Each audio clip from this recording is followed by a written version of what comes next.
Hello, everybody. Welcome back to episode 21 of the Progressive Democrats of Howard County podcast. I am one of the co-hosts, although no longer president of Progressive Democrats of Howard County, Jake Burdett, joined by our other co-host and new president of Progressive Democrats of Howard County, Hiruy. Hiruy, how have you been? What have you been up to? It's been a couple of months here, hasn't it been? Yeah, hi everybody. Hi Jake. It has been quite a few, a couple of months, 3 months since our last recording. There's been a lot of things have happened since then, and I think our last recording was actually before you started school. So I was gonna say, what have you been up to? So maybe you wanna give a little update into that. Before we get into the podcast.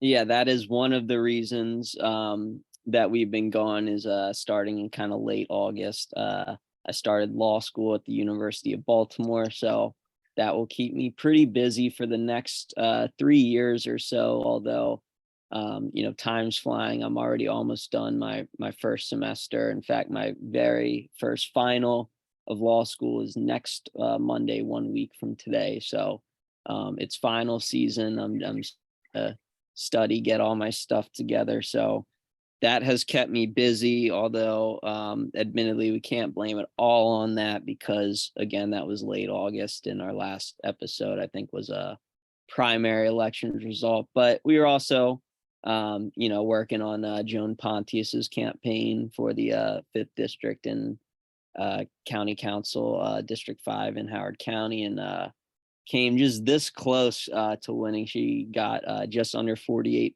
of the vote.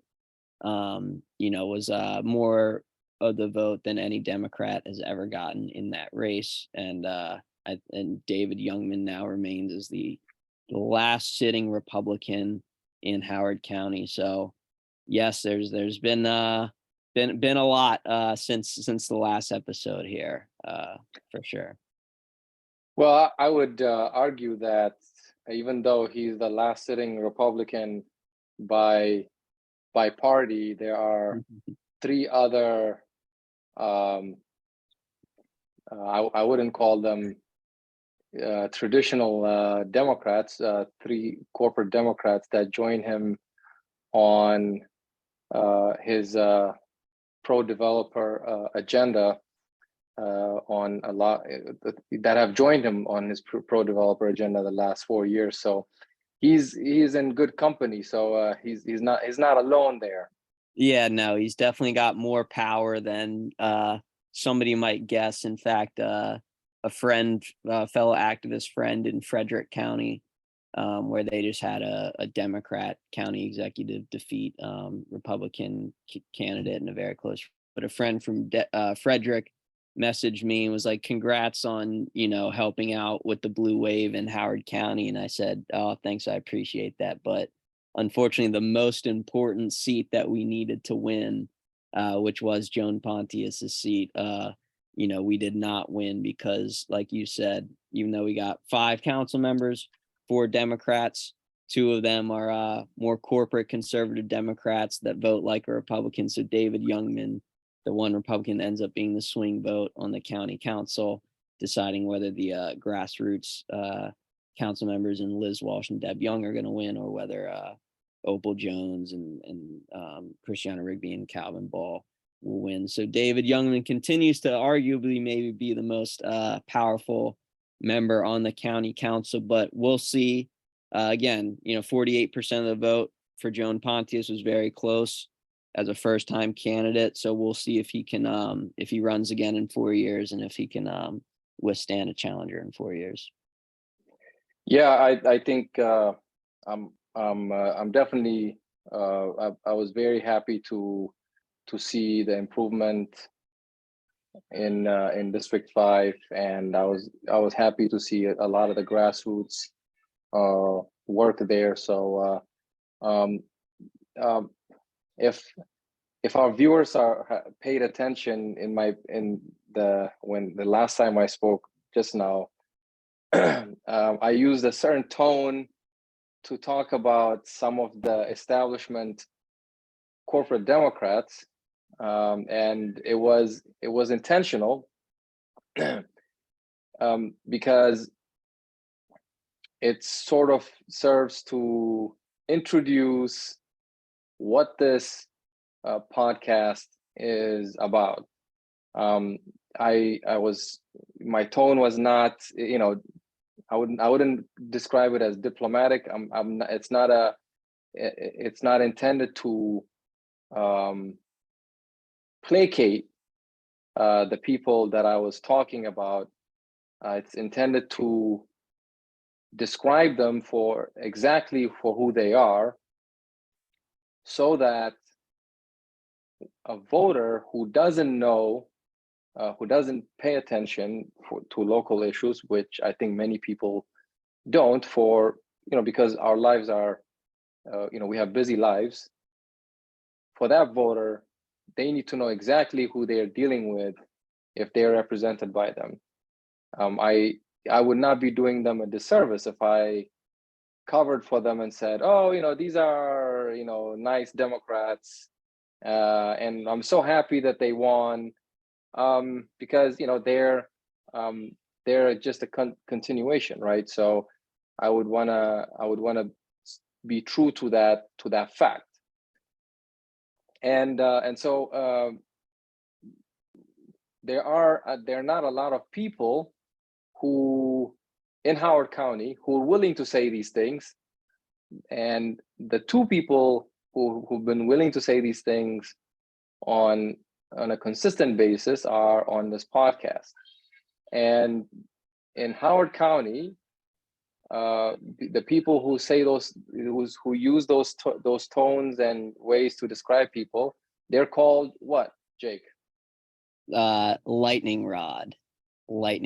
And that's not a term that's unique to Howard County, of course, but Hiruy and I, living in Howard County, I think having this label applied on both of us at different points throughout our activist career, if you want to call it that, or candidate career, we can definitely relate to it. Not only Hiruy and I, but Progressive Democrats of Howard County, Vice President Megan Berganza, many other people in our group, many of the candidates that we support, Liz Walsh, Deb Young, and of course, this is a term, lightning rod, that has existed, long before any of the people I just named got involved in Howard County politics. Is a term that can be used to describe people in just national politics in the U.S., has been used to describe people for decades, and can also be used in on people in other countries.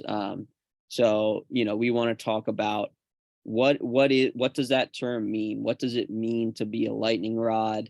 What do people mean when they use it in a derogative sense? Is it actually a bad thing? So Hiruy, did you want to talk about I guess what that term lightning rod means to you?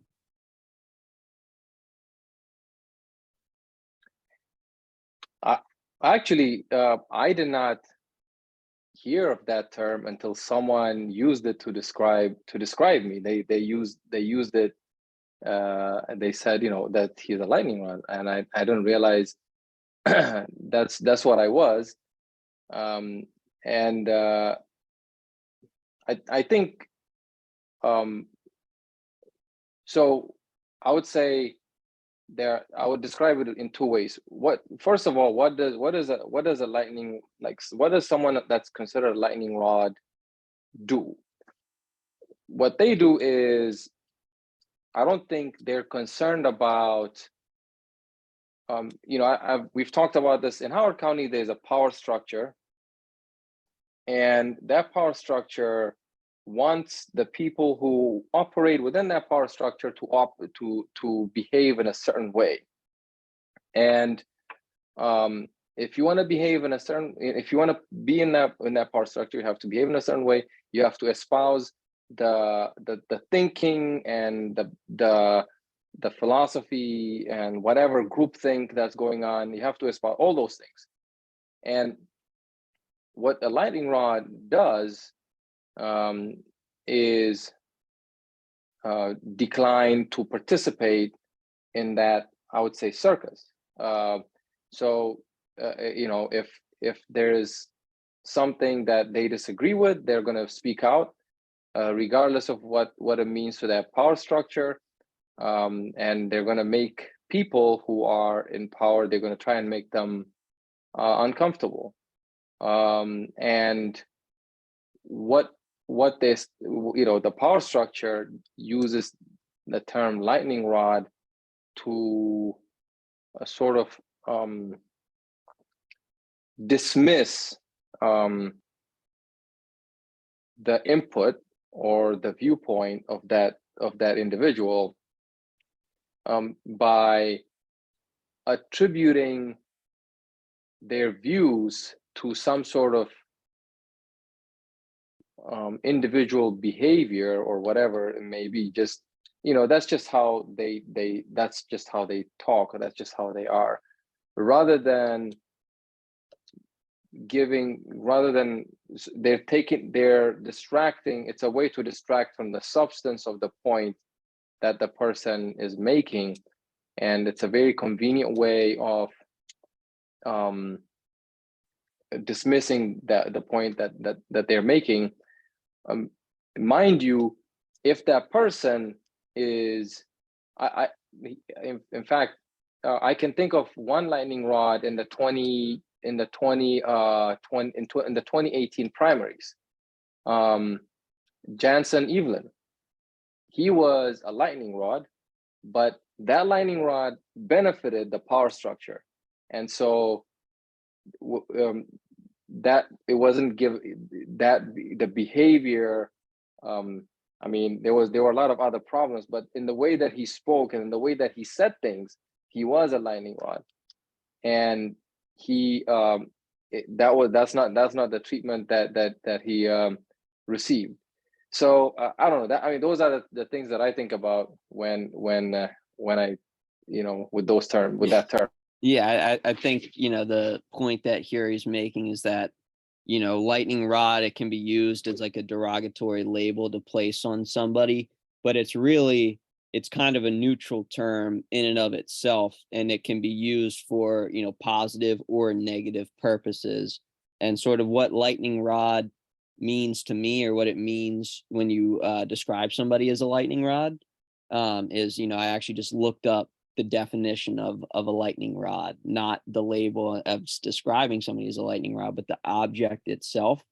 And it says a lightning rod is a metal rod mounted on a structure and intended to protect the structure from a lightning strike. So it literally is a rod that attracts lightning to strike it to protect something. And so, when you describe somebody as a lightning rod, that means that, they say or do things that often generate controversy or criticisms pointed at the things that they're doing. And of course, that could be a good thing or that could be a bad thing. It kind of depends on what the controversies are, what the things that you're doing are. For example, if you go outside and call every person that you see that you walk by ugly and then they get mad, that's lightning rod behavior, but it's not necessarily positive, because you're just, pissing people off just for the sake of pissing people off. That's not being a good lightning rod. Or another example of bad lightning rod, like Hiruy said, is Jansen Evelyn, because, he's saying, things that are controversial, but not for the right reasons. And, that ties into what I think of, being a good lightning rod is somebody that causes quote unquote good trouble, somebody that is causing controversy, because the controversy is literally necessary to get reforms that are needed for justice. Because if you could get these reforms that are needed for justice without being allowed, without the controversy, I think, Hiruy and I would both probably agree, take that method, do that method if it's available. But oftentimes, the status quo, which is unjust, is benefiting the people in power. So if you try to change things, they're going to cause a ruckus. They're going to cause controversy. They're going to try to make you look bad. And so that's what I would describe as being a lightning rod for the right reasons. And obviously the people in power, the establishment, don't want people being lightning rods for the right reason. They want to make examples out of people that are trying to be lightning rods for a good reason, because they don't want to encourage that type of behavior. They want people to be complacent with the status quo and to be afraid of any backlash that they might get for, for raising these concerns. And I think Hiruy and I have both experienced firsthand, some of the isolation or alienation that they try to place on you as a punishment to make an example out of you. So that's what kind of being a lightning rod means to me, is somebody who just says things that cause controversy, and it could be for the right reasons or for the wrong reasons. Yeah, I think that's another nice segue to talk about, the examples of when we, when that label was visible. Examples of that. I think one example is for me during when the Rouse Project was initiated by Howard Hughes Corporation and former county executive Ken Allman to take over an HOA using diversity and equity as a wedge issue. That was so that was last year in I think it was in 2022, right? And people may recall that there wasn't there were a few people, many of them being the people that Jake described, who were critical of that initiative at the beginning. I think I was one of the people who saw it for what it was, which was a corporate, just a corporate, an attempt by a corporation to use Black people for its own profit-driven purposes. And I put out some blog posts describing what it did in 2013, 2010, sometime around that, sometime then, when former county executive Ken Allman was in office. And that was met by a lot of derisive responses from many in the establishment, and they, it's laughable because they were using terms like conspiracy theory, which is funny because a conspiracy theory is something that happens hidden. This is happening in public, and they're still anyways. So that was the response, and it was intended to downplay or just dismiss the allegations made in the posts and the blog posts. I was the first one to write about that, and then once people saw that it was okay to do so, a few people followed up, and they joined the conspiracy theory club, and now we have a conspiracy theory club, and they know who they are. Anyways, initially though, it was the effort by me to look at the past dealings and compile it and put it in writing and share it, that really that really exposed its intent. I know a lot of people were aware of it, you know, people who are familiar with Howard Hughes' dealings and so on and so forth, but they didn't speak out. And the difference is speaking out. When you, I know a lot of people, I know many sent me private messages, you know, giving me ideas, but you know, that's about it. So the difference is you have to speak out. But if you speak out, you're going to be called a lightning rod. So that was my experience, Jake. Yeah, and I think that's, you know, a good example that shows how this term is kind of weaponized against people to like scare others from also doing it, because they know that even just one person speaking out really can disrupt everything. And if just one person speaking out can potentially disrupt everything, if a lot of people start speaking out, then they're really in a lot of trouble. And, you know, so that's why when they see people who are not afraid to speak out, they want to slap that label lightning rod on you to, like you said, dismiss anything that you say in the future as, oh, that's just Jake being Jake. That's just Hiruy being Hiruy. You know, they're always doing this. You know, don't pay them any attention. And it's to the point where, you know, even the ones who did see a Rouse Project blog, and after, you know, a couple weeks or a couple months or whatever, you know, finally got the courage to put out something themselves. Even when they finally did put out something kind of exposing the Rouse Project to some degree, they still tempered their criticisms and, you know, still won't go all the way. And I think it's because they, you know, part of them wants to do what the right thing is and what they know is the right thing, but they also don't want to fear, they don't want to have to suffer the social consequences of being a lightning rod and alienating themselves from people in the county who have power and influence. But one, you know, here you harp on against groupthink a lot, and I think that that's a really important point, because that fear of consequences from being a lightning rod only exists if there are very few lightning rods.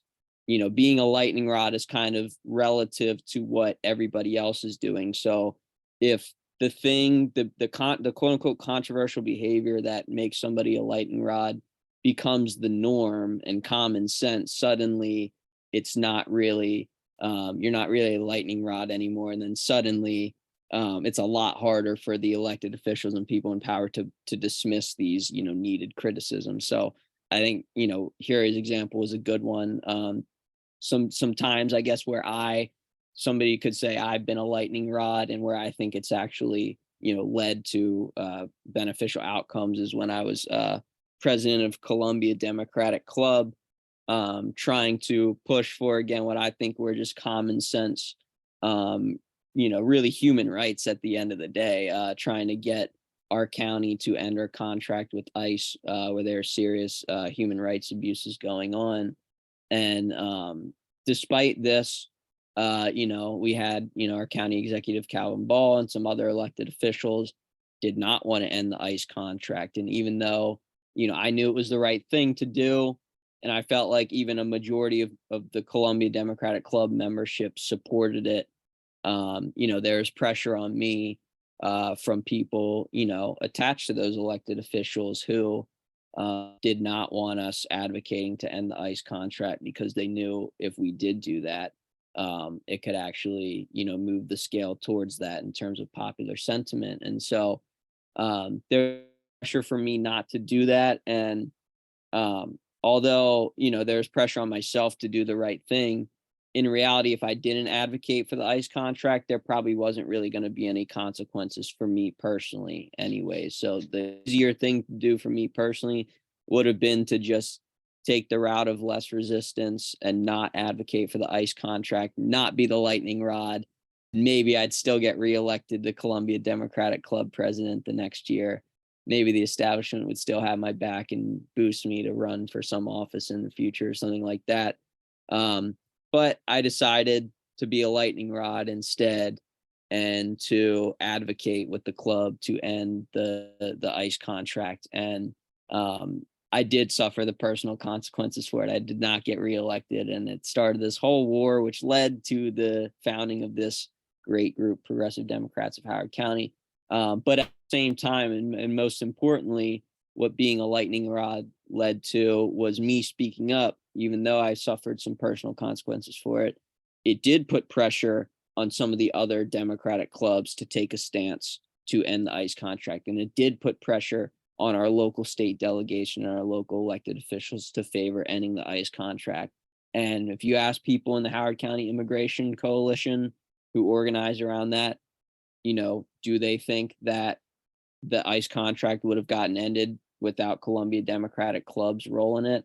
A lot of them say no. I mean, we can't prove that for sure, but that's just an example of shaking up the status quo, being a lightning rod, using your role, your influence in the community for that purpose. Even if it does come to a potential consequence, it can also bad consequence to yourself. It can also actually be the thing that makes the difference in getting justice passed or a new law passed. That happened with the ICE contract with Columbia Democratic Club, police body cameras. So we've definitely seen it firsthand just as community activists. And I think it applies, the more power that you have, the more true it is. If you're an elected official, you have even more influence being a lightning rod, as we've seen with Liz Walsh and Deb Young even introducing the bill to end the ICE contract in the first place.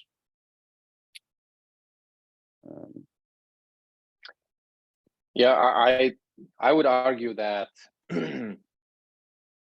the push from the CDC to talk about the ICE contract, to talk about the body camera, was a huge difference maker in terms of the trajectory of those programs. So it's in a very significant way. So I mean, not to take away from the hard work that people did before that. For 2 years, a lot of people did. They engaged with the county executive's office. They did demonstrations, town halls, and all of those things have had a huge impact as well. I think at the same time, the CDC, those efforts, which would not have occurred without you and you as the CDC president, and Megan, and just just you guys pushing, spearheading it, would not have been possible. So yeah, I think that's a very good example. And as in the national level, there's I was reading this quote about Bernie Sanders. This was by Hillary Clinton.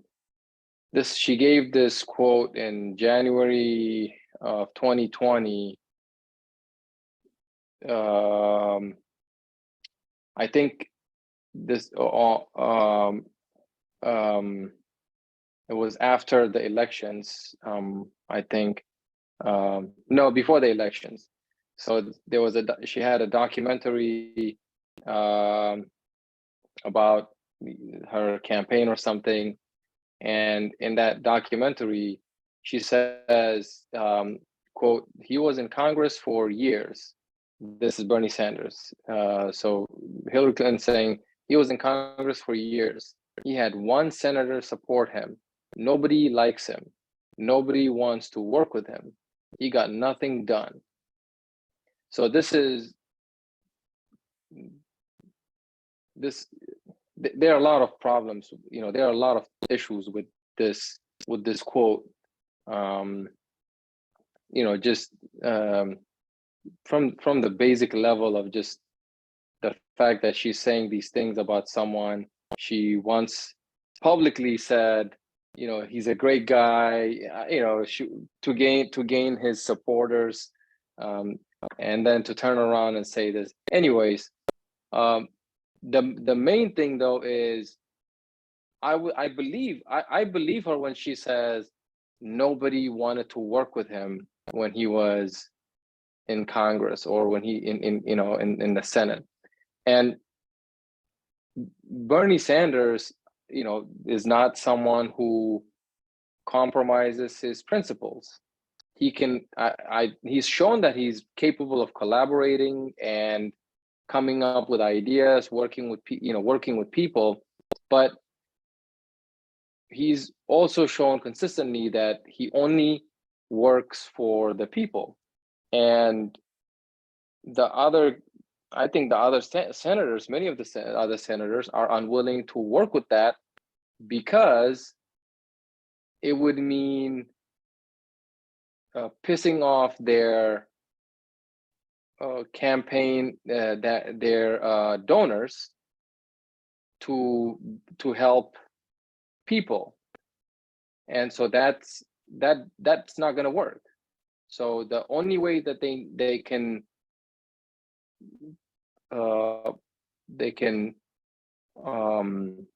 prevent that from happening, or the only way that they can stop that from happening, meaning prevent bills that are beneficial to people from getting passed, is to not work with him. And they use that. So, that's the main reason. And then they would say, oh, we don't work with him because we don't like him, which, it's BS. So as a pretext, they use the personality, but really it's about who benefits from their collaboration. And to me, that's a huge, that's a that's an example in a national level that I think people that I found that I found interesting. And at the end of the day, people are dismissive of dismissive in this way when they know that collaborating with the other person means that it's gonna piss off your campaign donors. Yeah, I think Bernie is a great example of a lightning rod for all the right reasons. Looking locally, like we said, Liz Walsh and to a degree Deb Young as well, are lightning rods in and of themselves. Liz Walsh, being the first candidate to sign the no developer donation pledge, and then look at the effect that had on setting an example, making something which was considered controversial and taboo suddenly not so controversial and taboo anymore. And that encourages other candidates like Deb Young and people running for other offices to sign as well. And then, another historical figure who I think is a really good example of, both a lightning rod, somebody who it was necessary for him to be a lightning rod, and that we would not have gotten significant change without him being a lightning rod, and also an example that shows sometimes the cost of being a lightning rod, is Martin Luther King. And this is not to compare any of the people that we have named on this podcast so far, including myself or Hiruy, to Martin Luther King, but just to say that he was definitely a lightning rod. And when I say that he had to pay a cost for it, now modern day, we all look at Martin Luther King as a hero and as somebody who is on the right side of justice and so obviously right. How could anybody disagree with him to the point where let's make a damn holiday after him? But what some people might not know is that during Martin Luther King's life, while he was still alive, advocating for all of the same things that we celebrate today, he was actually did not have popular approval. He had 75% disapproval rating just before his death. Again, advocating for the same things then that he advocates for now. And that doesn't mean just because what he was saying wasn't as popular back then doesn't mean it wasn't as right or as necessary. It's just to say I think at the time, the establishment, the political and media establishment saw Martin Luther King and the things that he was saying. They saw that he was a lightning rod and that he had the ability to inspire people. And they did not want to encourage that because the status quo was very beneficial for them. And so they wanted to make a boogeyman out of Martin Luther King. They wanted to not encourage other people to be like him. And so nonetheless, thank God he kept on, fighting for the right things. And eventually, he helped it, or at least some of it, come to fruition. But, all the people that we named, Martin Luther King, Bernie Sanders, who at least, luckily is popular with the masses, at least, even though he's a lightning rod, and Liz Walsh, the one thing that they all have in common that makes them all lightning rods, and the reason why the establishment has tried to like make boogeymen out of all three of them is because they are trying to criticize the status quo to get reforms that will be good for the people but bad for the people in power. And so the people in power use their disproportionate resources, control of media, to make them look bad. And whether they're successful or not is up to the work of community activists and just people paying attention. Some of us who ourselves are lightning rods. But yeah, so both past, present, and future lightning rods will continue to I think play an important role in forcing these conversations to happen, to cause these reforms to happen. But with that being said, I think there is there is one more point of I've just described a lot of how or when lightning rods can be necessary or why they can be good. But at the same time, we want to make the point that there is a time and place for the lightning rod approach. Just because it can be good and led to some positive outcomes doesn't mean that it should be used in every situation ever. So here, I don't know if you to speak on that at all. Yeah, I think in as you mentioned, it's contextual. You don't want to use that approach all the time. There are a lot of there are some leaders who I think have shown that they are on the side of the people, and not again, and not for special interests. And I think in that case, it's not productive to be that way. At the same time, I think it's still important to be firm and to while being collaborative, to be firm to the principles, regardless of who the counterparty is. So it might we might still be we might not, you might not approach it that way. You might not approach it in a sort of a lightning rod disposition, but it's still but it still got to be firm and stick to your principles. But I think it's not, especially in Howard County. I don't think we'll see any changes by giving comfort to a corrupt power structure. I think we have to, when we see something is corrupt, we have to call it out. And when we see terrible behavior by politicians, we have to call it out. Otherwise, we do a disservice to the people, to the politicians who are doing a good job, because not all of them are the same.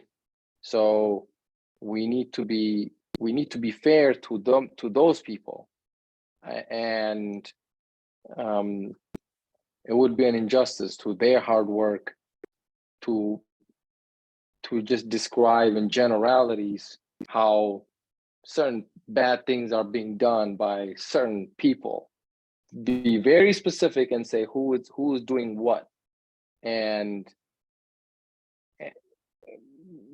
that way the voter knows who they're dealing with, which is what I said at the beginning of the podcast. Other than that, I think this was something that we thought about making. This podcast was something that we thought about making pretty much all year. I think in one form or another, but it's now that the elections are over and there's a new county council term, there's a new county executive term.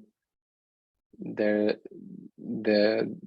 are a lot of big issues in play next year.